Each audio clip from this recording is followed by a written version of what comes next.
2017 সালে উত্তরপ্রদেশের কাতারনিয়া ঘাটের অরণ্য থেকে উদ্ধার করা হয়েছিল এহসাসকে। 4 হাত পায়ে চলা, মানুষের ভাষা না বোঝা সেই কিশোরীকে ঘিরে তৈরি হয়েছিল অসংখ্য প্রশ্ন।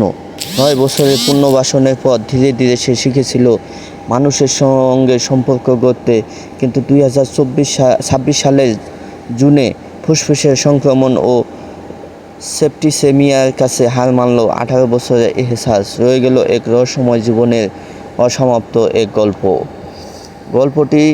এই অজানা গল্পটি শুরু হয়েছিল 2017 সালের জানুয়ারি মাস উত্তরপ্রদেশের কাতারনিয়া ঘাট বন্যপ্রাণ অভয়ারণ্যের মতিপুর অঞ্চলের ঘন অরণ্যে।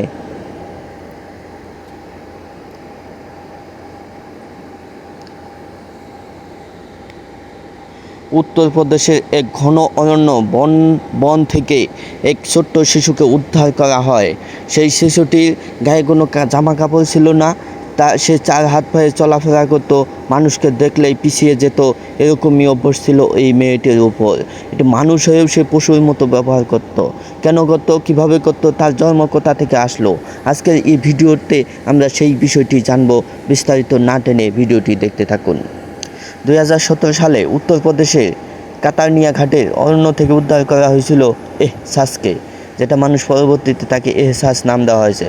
4 হাত পায়ে চলা, মানুষের ভাষা না বোঝা সেই কিশোরীকে ঘিরে তৈরি হয়েছিল অসংখ্য প্রশ্ন। 9 বছরের পুনর্বাসনের পর ধীরে ধীরে সে শিখেছিল মানুষের সঙ্গে সম্পর্ক গড়তে। কিন্তু 2026 সালের জুনে ফুসফুসের সংক্রমণ ও সেপ্টিসেমিয়ার কাছে হার মানল 18 বছরের এহসাস। রয়ে গেল এক রহস্যময় জীবন আর অসমাপ্ত এক গল্প। 2017 সালের জানুয়ারি মাস উত্তরপ্রদেশের কাতারনিয়া ঘাট বন্যপ্রাণ অভয়ারণ্যের মতিপুর অঞ্চলের ঘন অরণ্যে বনকর্মীরা দেখতে পান এক কিশোরীকে। বয়স তখন আনুমানিক 8 থেকে 9 বছর। সে মানুষের কাছ থেকে দূরে সরে যাচ্ছিল, 4 হাত পায়ে ভর দিয়ে চলছিল, পোশাক পরতে চাইছিল না এবং কথা বলার বদলে চিৎকার কিংবা অদ্ভুত শব্দ করছিল। আর এই আশ্চর্যের বিষয়, তাকে প্রায় দেখা যাচ্ছিল একদল বাদরের আশেপাশে ঘুরে বেড়াতে। এই দৃশ্য সামনে আসতেই সংবাদ মাধ্যম তার নাম দেয় মোগলি গার্ল। পরে সরকারি নথিতে তার নাম রাখা হয় এহসাস। উদ্ধারের পর এহসাসকে প্রথমে স্থানীয় হাসপাতালে নিয়ে যাওয়া হয়। সেখানে চিকিৎসকরা তার শারীরিক মানসিক অবস্থার প্রাথমিক পরীক্ষা করেন। এরপর তাকে পাঠানো হয় লখনউয়ের মোহন রোডে অবস্থিত সরকারি বিশেষ শিশু নিবাসে। সেখান থেকেই শুরু হয় তার দীর্ঘ পুনর্বাসনের পথ। চিকিৎসকদের মতে এহসাসের মস্তিষ্কের বিকাশ বয়সের তুলনায় অনেকটাই কম ছিল। তার বুদ্ধিভিত্তিক বিকাশে গুরুতর ঘাটতি ছিল এবং সে বারবার মৃগী রোগের খিঁচুনিতে আক্রান্ত হতো। সাধারণ মানুষের সঙ্গে যোগাযোগ স্থাপন, ভাষা শেখা কিংবা সামাজিক আচরণ আয়ত্ত করা তার পক্ষে অত্যন্ত কঠিন ছিল। তবে সময়ের সঙ্গে ধীরে ধীরে বদলাতে শুরু করে এহসাস। প্রথম থেকে সে বোঝে, মেঝে থেকে খাবার তুলে খেত, গ্লাসে জল পান করতে পারত না, পোশাক খুলে ফেলত এবং মানুষের স্পর্শ এড়িয়ে চলত। নিবাসের কর্মীরা দিনের পর দিন ধৈর্য ধরে তাকে শেখাতে থাকেন। কয়েক বছর পর সে গ্লাসে জল খেতে শেখে, থালায় খাবার খেতে শুরু করে, পোশাক পরে থাকতে অভ্যস্ত হয় এবং আশেপাশের মানুষদের চিনতে শেখে। সবচেয়ে বেশি স্নেহের সম্পর্ক গড়ে ওঠে পরিচর্যাকারী রানী নামের এক মহিলার সঙ্গে। সংবাদ মাধ্যমকে রানী জানিয়েছিলেন এহসাস তাকে আম্মা বলে ডাকত। যে মেয়েটি একসময় মানুষের কাছ থেকে পালিয়ে বেড়াতো, সেই মেয়েই মুখে প্রথমবার এই সম্বোধন শুনে অনেকেই আবেগপ্লাবিত হয়ে পড়েছিলেন। তবে এহসাসকে ঘিরে সবচেয়ে বড় প্রশ্নের উত্তর আজও মেলেনি। সে কি সত্যিই বাদরদের সঙ্গে বড় হয়েছিল, নাকি অন্য কোথাও থেকে হারিয়ে গিয়ে অরণ্যে এসে পড়েছিল?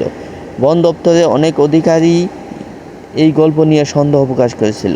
তাদের মতে কাতারনিয়া ঘাট অভয়ারণ্যে নিয়মিত টহল চলে, বিভিন্ন জায়গায় নজরদারি ব্যবস্থা রয়েছে। সেখানে একটি শিশু বছরের পর বছর সম্পূর্ণ অদৃশ্য থেকে যাবে এমন সম্ভাবনা খুবই কম।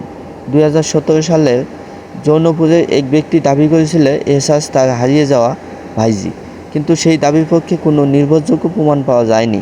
ফলে এহসাসের অতীত রহস্যই থেকে যায়। 9 বছর ধরে চলা পুনর্বাসনের মধ্যেও এহসাসের শারীরিক সমস্যা কখনো পুরোপুরি দূর হয়নি। মস্তিষ্কের বিকাশজনিত সমস্যার পাশাপাশি তাকে নিয়মিত চিকিৎসার মধ্যে থাকতে হতো। 2026 সালের জুন মাসে তার শারীরিক অবস্থা হঠাৎ খারাপ হতে শুরু করে। 8 জুন তাকে লখনউয়ের ডক্টর রামমোহন লোহিয়া চিকিৎসা বিজ্ঞান প্রতিষ্ঠানে ভর্তি করা হয়। কয়েকদিন চিকিৎসার পর কিছুটা সুস্থ হয়। 11 জুন তাকে বাড়ি ফিরিয়ে আনা হয়েছিল, কিন্তু 15 জুন আবার তার শ্বাসকষ্ট ও শারীরিক জটিলতা বাড়তে থাকে। দ্রুত তাকে হাসপাতালে নিয়ে যাওয়া হলে চিকিৎসকেরা তাকে আর বাঁচতে পারেননি। ময়নাতদন্তের প্রতিবেদনে জানানো হয়েছে এহসাসের ফুসফুসে গুরুতর সংক্রমণ হয়েছিল এবং সেই সংক্রমণ ধীরে ধীরে রক্তে ছড়িয়ে পড়ে এবং সেপ্টিসেমিয়া তৈরি হয়। সেপ্টিসেমিয়া এমন একটি অবস্থা যেখানে শরীরের সংক্রমণ রক্তের মাধ্যমে দ্রুত বিভিন্ন অঙ্গে ছড়িয়ে পড়ে এবং শরীরের স্বাভাবিক কার্যক্রম ভেঙে দিতে শুরু করে। চিকিৎসকদের মতে এই সংক্রমণেই শেষ পর্যন্ত তার মৃত্যুর কারণ হয়। মৃত্যুকালে এহসাসের বয়স হয়েছিল মাত্র 18 বছর। 2017 সালের অরণ্য থেকে 2026 সালের হাসপাতালের শয্যা, এই 9 বছরে এহসাসের জীবন ছিল বিস্ময়, প্রশ্ন, চিকিৎসার স্নেহ আর ধৈর্যের এক দীর্ঘ ইতিহাস।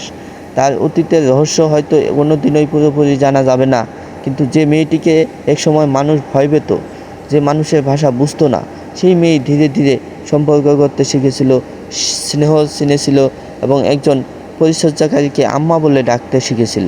সেই কারণেই এহসাসের গল্প শুধুমাত্র এক রহস্যময় কিশোরী কাহিনী নয়, বরং মানুষের যত্ন আর পুনর্বাসনের শক্তির এক বিরল দলিল হয়ে রয়েছে। অবশ্যই ভিডিওটি ভালো লাগলে লাইক, কমেন্ট, শেয়ার দিয়ে পাশে থাকবেন পরবর্তীতে আরও ভিডিও পাওয়ার জন্য। ধন্যবাদ।